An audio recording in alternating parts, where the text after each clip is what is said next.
নামি দামি হোটেলে আমরা চিকেনের যেমন স্বাদ পাই, বাড়িতে রান্না করলে আমরা কেন তেমন স্বাদ পাই না?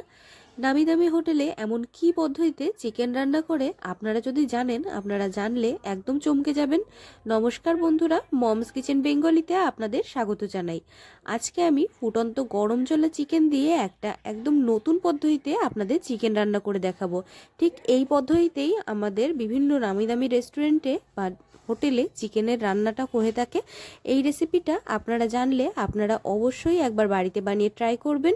আর বাড়িতে একবার যদি আপনারা এই রেসিপিটা তৈরি করে খান, আপনাদের বারবার বানিয়ে খেতে মন চাইবে। আমি কড়াইতে জল দিয়ে দিয়েছি। জলের মধ্যে আমি দিয়ে দিয়েছি 1 চামচ পরিমাণ লবণ আর দিয়ে দিয়েছি 1 চামচ পরিমাণ হলুদ। এবার এই ফুটন্ত জলের মধ্যে আমি দিয়ে দিচ্ছি চিকেনটাকে আমি আগের থেকে ভালোভাবে পরিষ্কার করে ধুয়ে রেখেছিলাম। এখন এই ফুটন্ত লবণ হলুদের জলে আমি চিকেনটাকে দিয়ে ভালোভাবে সেদ্ধ হতে দেব। এখন আমি চিকেনটাকে কিছুক্ষণ ঢাকা দিয়ে রেখে দিচ্ছি।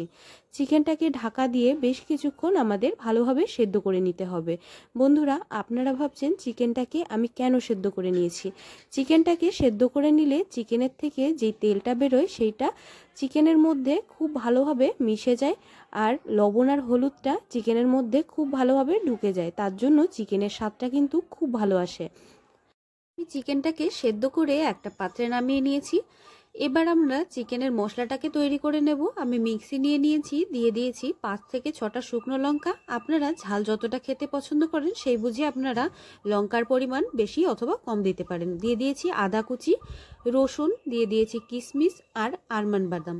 আপনারা চাইলে কাজু অথবা চীনাবাদামও দিতে পারেন। দিয়ে দিয়েছি 1 চামচ পরিমাণ জিরে, দিয়ে দিয়েছি 1 চামচ পরিমাণ ধনে গুঁড়ো। অল্প জল দিয়ে মশলাটাকে আমি তৈরি করে নিয়েছি। এবার মশলার মধ্যে অল্প করে জল দিয়ে আর টমেটো কুচি দিয়ে মশলাটাকে আবার মিহি পেস্ট করে আমরা তৈরি করে নেব। গ্যাসের ওপরে আমি কড়াই বসিয়ে দিয়েছি। কড়াইতে আমি দিয়ে দিয়েছি সাদা তেল। তেলটা ভালোভাবে গরম হলে ডুমো করে কেটে রাখা আলুগুলোকে দিয়ে ভালোভাবে ভেজে নেব। লবণ আর হলুদ দেওয়ার কোনো প্রয়োজন নেই, আলুগুলোকে এমনিই আমাদের সুন্দরভাবে লাল লাল করে ভেজে নিতে হবে। বন্ধুরা, চ্যানেলে যদি আপনি নতুন হয়ে থাকেন অবশ্যই চ্যানেলটিকে সাবস্ক্রাইব করে বেল আইকন দাবিয়ে রাখবেন, যাতে আমি যখন ভিডিও ছাড়ি আপনারা সাথে সাথে ভিডিওর নোটিফিকেশন পেয়ে যান। আলুগুলোকে আমি সুন্দরভাবে লাল লাল করে ভেজে নিয়েছি। এখন ভেজে নেওয়া আলুগুলোকে আমি একটা বাটিতে তুলে নিচ্ছি। ভেজে নেওয়া সমস্ত আলুগুলোকে আমি একটা বাটিতে তুলে নিয়েছি। কড়াইতে থাকা ওই একই তেলের মধ্যে আমি দিয়ে দিয়েছি তেজপাতা ফোড়ন। তেজপাতাটা সুন্দরভাবে যখন তেলের মধ্যে চটপট করে ফুটে উঠেছে, দিয়ে দিয়েছি জিরে ফোড়ন। জিরেটা তেলের মধ্যে যখন সুন্দরভাবে ফুটে উঠবে আর সুন্দর একটা সুগন্ধ বেরোবে, তখন আমরা তেলের মধ্যে কুচি করে কেটে রাখা পেঁয়াজটাকে দিয়ে একদম লাল লাল করে পেঁয়াজটাকে ভেজে নেব। পেঁয়াজটাকে আমাদের সুন্দরভাবে লাল লাল করে ভেজে নিতে হবে। পেঁয়াজটাকে আমি খুব ভালোভাবে একদম লাল লাল করে ভেজে নিয়েছি। এখন আমরা যেই মশলাটা তৈরি করেছিলাম সেই মশলাটা আমরা এখন দিয়ে দেব। দিয়ে একভাবে আমাদের মশলা দিয়ে সুন্দরভাবে কষিয়ে নিতে হবে।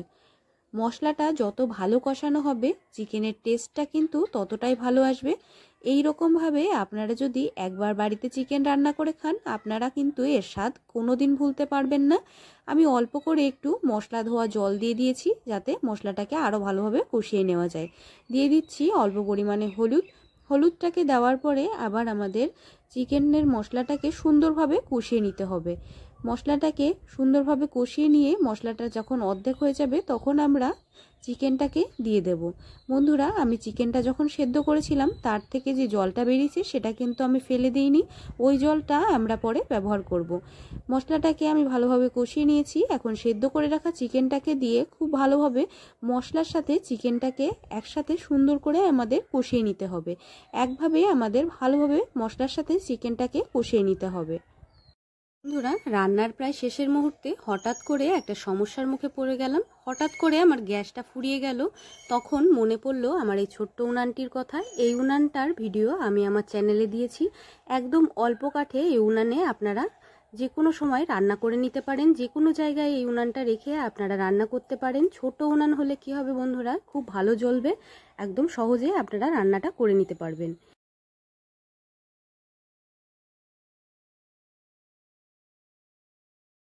চিকেনটাকে আমি মশলার সাথে খুব সুন্দরভাবে কষিয়ে নিয়েছি। আমি দিয়ে দিচ্ছি ভেজে রাখা আলুগুলো। ভেজে রাখা আলুগুলো দিয়ে দিচ্ছি আমরা যেই জলটায় চিকেনটা সেদ্ধ করেছিলাম সেই জলটা। এই জলটা চিকেনটা দিলে এর স্বাদটা কিন্তু খুব ভালো আসে। কখনোই কিন্তু বন্ধুরা চিকেন সেদ্ধ করার পরে তার জল ফেলে দেবেন না। এই রকমভাবে রান্নাটা একবার অবশ্যই বাড়িতে করে দেখবেন, স্বাদ কিন্তু কখনোই ভুলতে পারবেন না। সব কিছুর সাথে খেতে কিন্তু অসাধারণ লাগবে।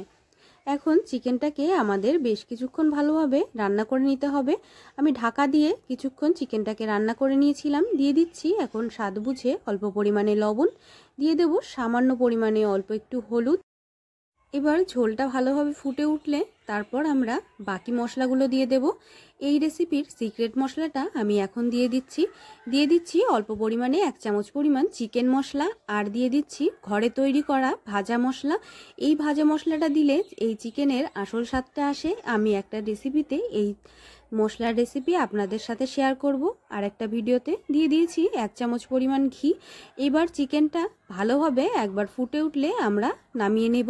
আমার এই রেসিপিটা কেমন লাগলো আমাকে অবশ্যই কমেন্ট করে জানাবেন। চ্যানেলে নতুন হয়ে থাকলে চ্যানেলটিকে অবশ্যই সাবস্ক্রাইব করে বেল আইকন দাবাতে ভুলবেন না, যাতে আমার ভিডিও নোটিফিকেশান আপনারা প্রথমে পেয়ে যান। দেখুন বন্ধুরা, আমার রেসিপিটা তৈরি হয়ে গেছে। এখন আমি একটা পাত্রে চিকেনটাকে নামিয়ে দিচ্ছি। রেসিপিটা প্রথম থেকে শেষ পর্যন্ত দেখার জন্য অনেক অনেক ধন্যবাদ। আপনারা সবাই খুব ভালো থাকবেন, সুস্থ থাকবেন। দেখা হবে পরের ভিডিওতে নতুন রেসিপি নিয়ে।